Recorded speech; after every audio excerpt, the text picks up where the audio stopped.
Welcome to Fishbone Offroad's instructional for the front bumper removal of Jeep's 2018 to current JL Wrangler. Step 1. Using a clip remover tool, pop out and remove the 8 body clips connecting the bumper and the brush guard. Step 2. Using an 8mm socket, remove the 2 brush guard retaining bolts and set the part aside. Step 3. Using a 16mm socket, remove the 2 front crossmember bolts and set the part aside. Step 4. Starting on the driver's side and using a 7mm socket, remove the single support bolt of the inner bumper insert.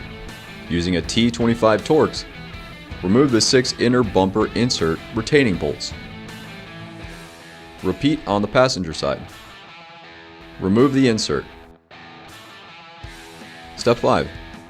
Using a clip remover tool, pop out and remove the 8 body clips containing the bumper and the frame cover, and set the part aside. Step 6. Using an 18mm socket, remove the 8 fender nuts securing the bumper, 4 on one side and 4 on the other. Make sure all your hardware is accounted for, and you're done. Thanks for watching. Be sure to subscribe to Fishbone Offroad for more instructions and tutorials like this.